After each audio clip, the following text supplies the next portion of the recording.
So, for context, I want to explain that this video that you're about to watch was made basically in a Twitch clip style. So it's a lot more rough than my other videos, but I just wanted to quickly put something together that I can point to kind of show people some of the movement mechanics that they might not be familiar with.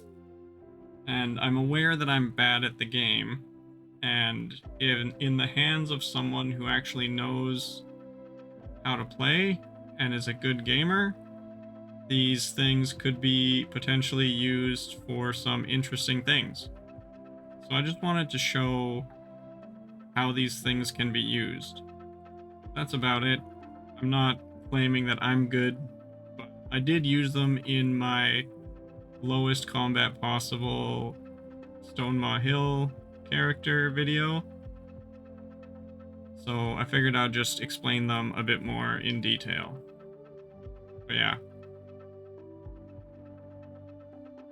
Okay. So we're going to do some testing here and reveal some numbers. I'm hoping that'll actually be useful. But if we are in combat,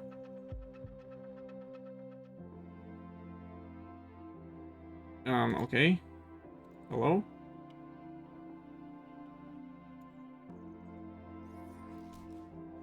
And I walk one tile back. How long does it take? Okay, so now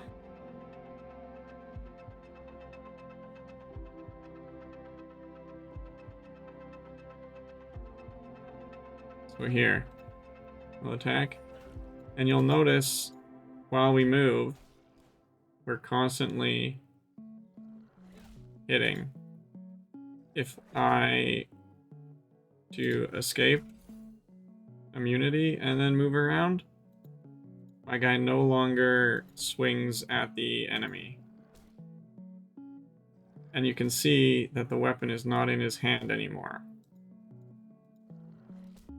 So what this allows us to do, cast immunity, and you can trap mobs behind objects like this.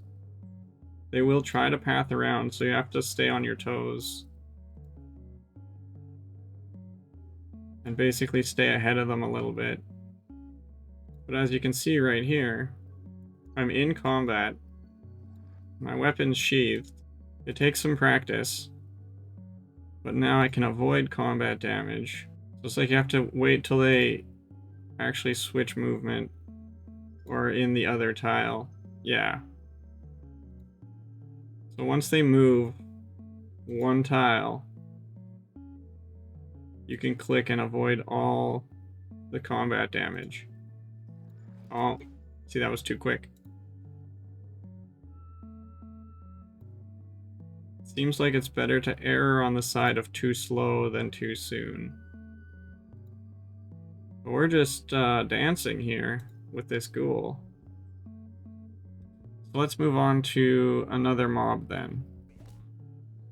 I think the goblins work really well for this. Goblins are a little bit slower than the ghouls. Whenever you deal damage, you have to re-press the immunity button or escape. But goblins are nice because they're really slow. So I can basically ring around the rosy all day.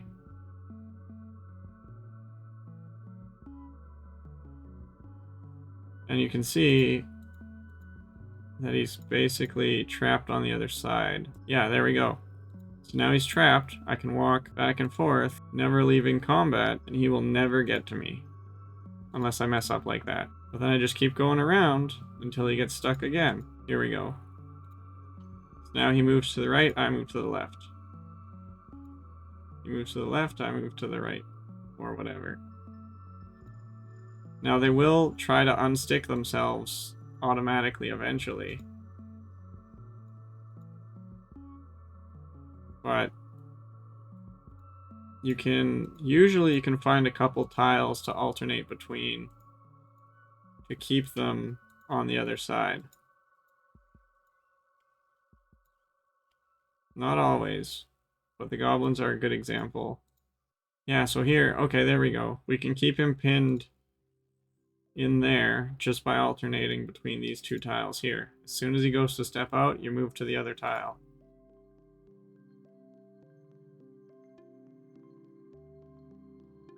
Okay, it's not perfect, I guess. But you can see what I'm doing though, hey? Goblin moves, I move. So it takes some finesse, and I haven't got it 100%, but you can kind of see what it is I'm doing. Now you can do this with some quest bosses. They will still path around. I did it with the stag, just like the ghoul earlier. It's the same thing, we just have more space to work with, which I think makes it a little easier as far as timing goes. Now let's look at something in the mines. So let's try with these guys.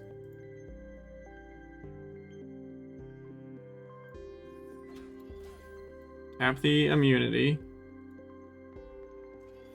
Oh, they're pretty quick.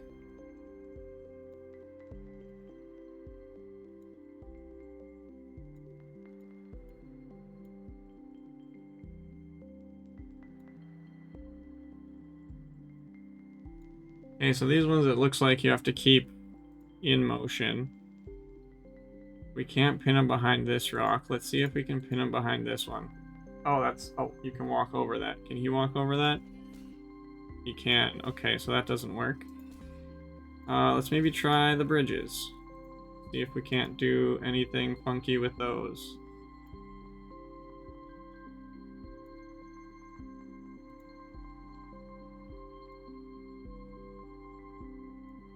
Oh.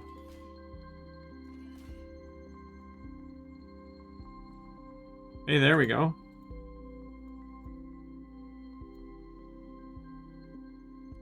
Ah, okay.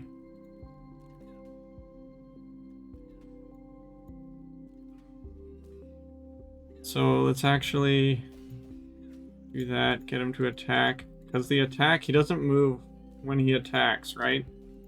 So if we do this, let him attack.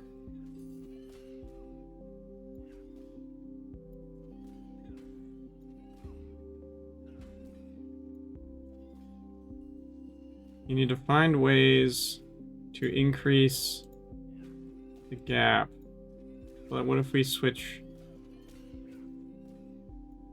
or do something like this? Over here, boom, boom. There we go. Ah, and then I messed it up.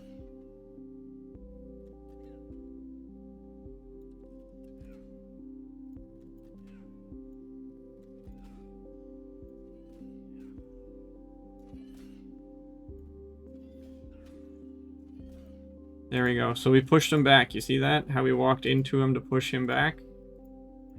Now that gave us enough gap.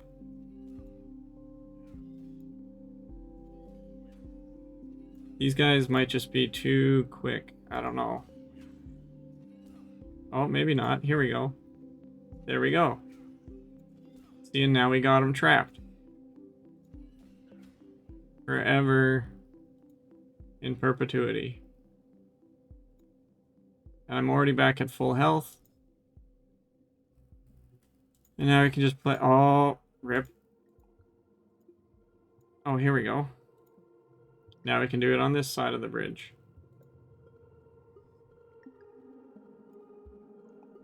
Just like this.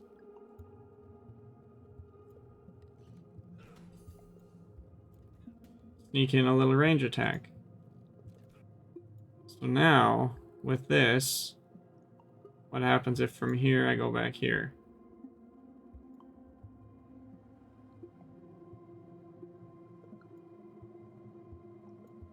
No, that's still not quite enough. What if we try to push him back a little? Well, we have to push him back this way. There we go. Oh, I messed that up.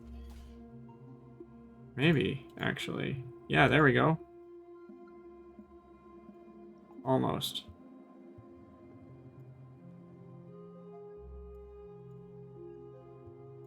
So there's ways you can play around with it, and I encourage you to do so.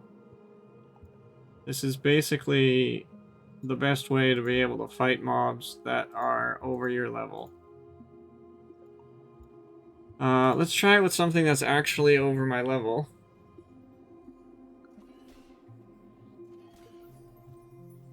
So you can kind of see what I mean. Ooh, I don't know if I can do any of those. Scruffy Thief. I'm 74. Rookie Sparring Guard. Let's take a look. See if there's any areas in which we can do the sparring guards, maybe.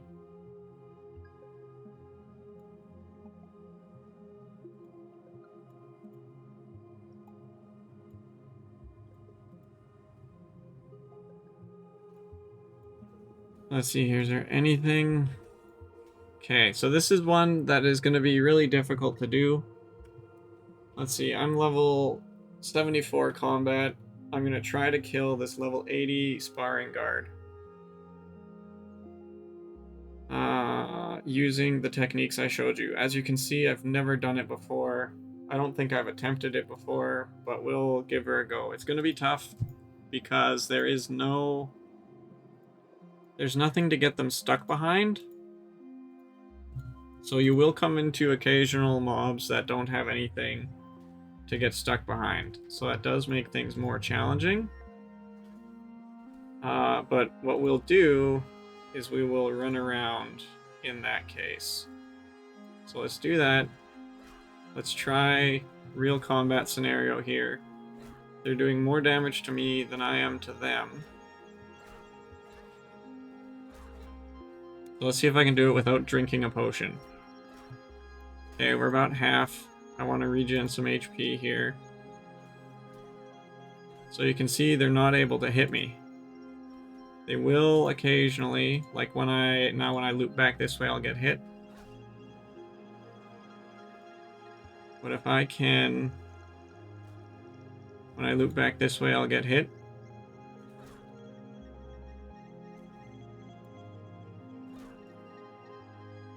Let's see, can I just run back and forth?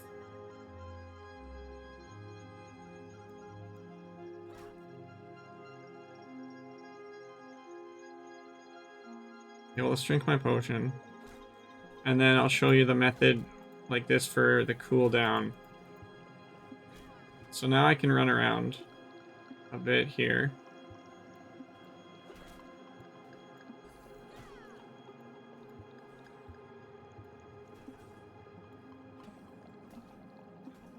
And this lets my potion cool down, so now I can have another.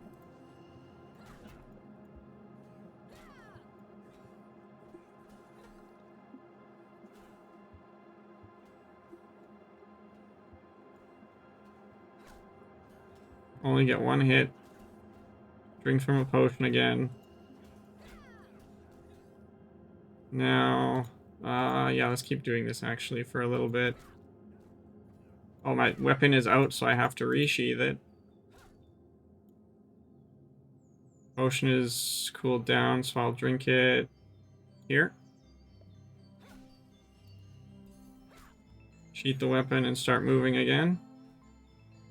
And now you can see, let's do that, push her back. So you can step under them a bit to push them back. So actually, let's do, and avoid getting hit almost altogether. I can drink another potion. Actually, let's do some more damage here. And now, what it does is it gives you breathing room.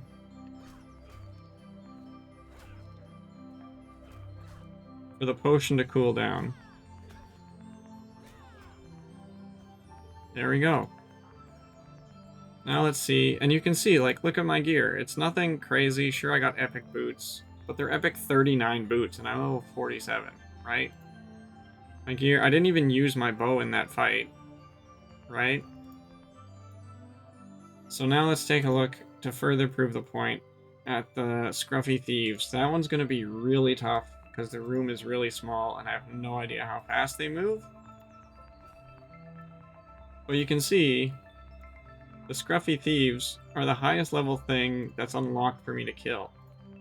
Using this method, I should be able to kill them no problem. Maybe not no problem, but less problems than I would otherwise. Yeah, so the thieves are going to be tough. Because it is a small room, and I don't think there's anything to pin them behind, but we'll give it a shot and see what we can manage. Okay, let's use the other room. Because this is just a long 2x2, well, 2 wide hallway. This one has a little bit more maneuvering it looks like we can do in the corner there. So we'll be able to use this a little bit, maybe. Let's see what we can do here. We'll let him hit me. We'll get in a bit of damage here. Oh, they hit hard. Okay. So now's a good time to drink.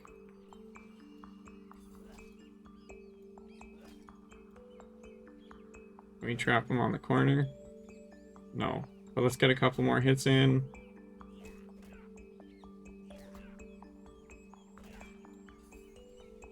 Actually drink, then do that. Try to push him back.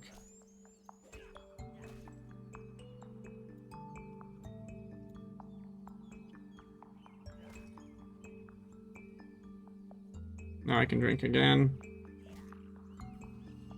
Let's get some more hits in.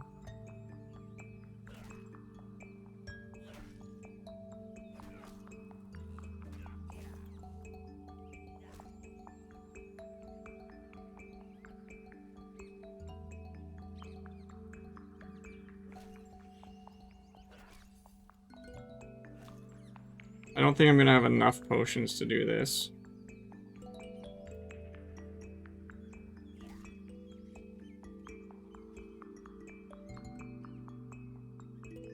He hit a 52, a 53, a 23.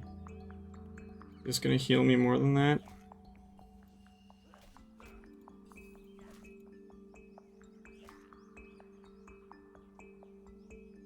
Let's try doing that push him back thing. Oh, okay, that's not ready yet.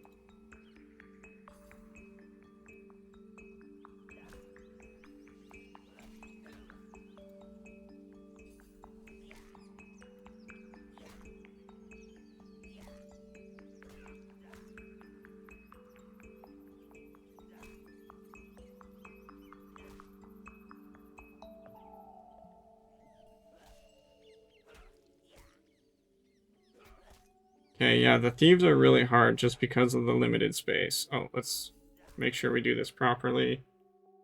And I'm gonna die here.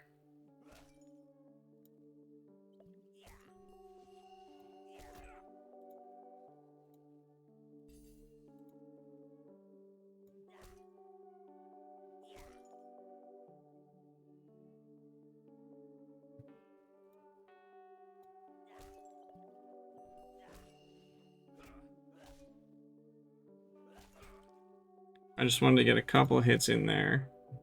Yeah, I'm gonna run out of potions, so we're not gonna be able to do this.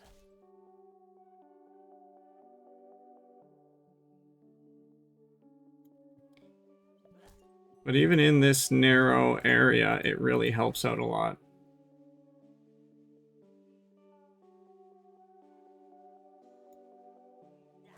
Like, we'll take one bit of damage there. Let's drink that potion.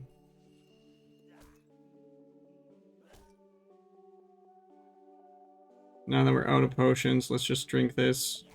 Although, I guess that doesn't matter. I'm dead, but...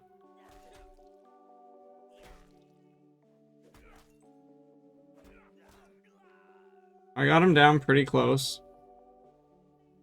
So now let's just buy some potions and face tank everything and try to just out heal them and see if that's better or worse. Nope, that's not what I want.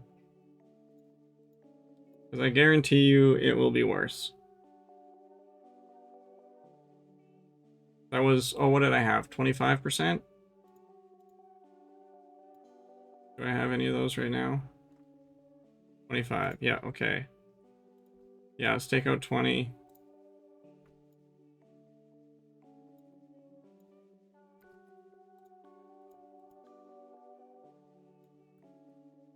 And let's see what happens if I just face tank everything.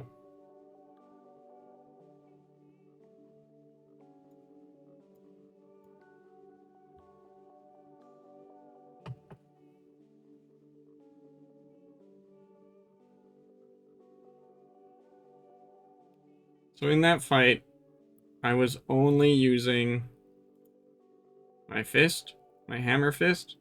So for consistency, I'm only going to use my hammer fist in this fight and just spam drink the potions whenever I can. And we got him down pretty low health. So let's see if we can actually kill them this way. 25%. I want to drink probably about there.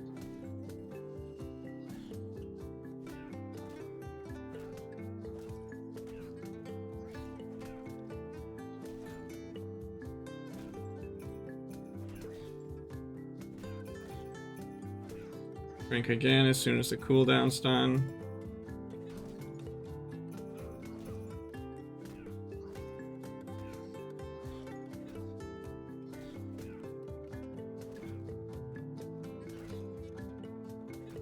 Drink again.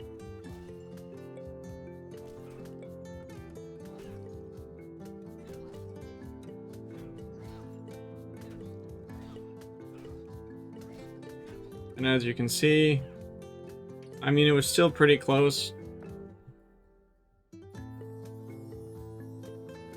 The hard part is doing the, nope, step under diagonal.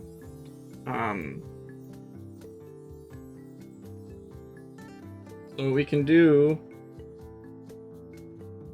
actually it might be easier in the 2x2 or the 2 wide hallway.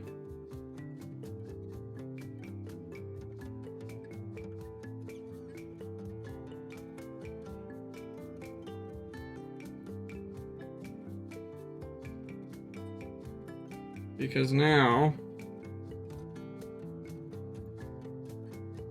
if I'm skilled enough, what we want to do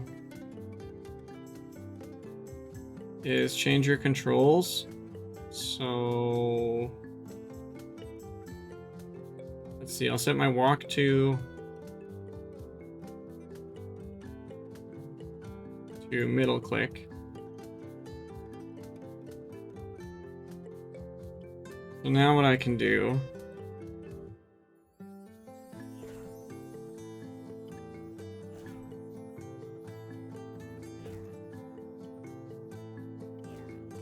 if you time it right,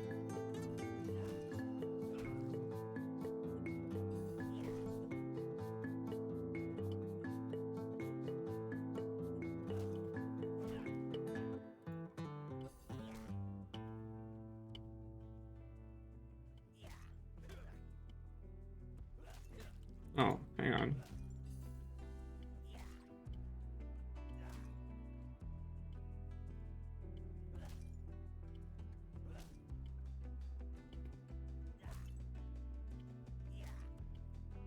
You can kind of dance around them.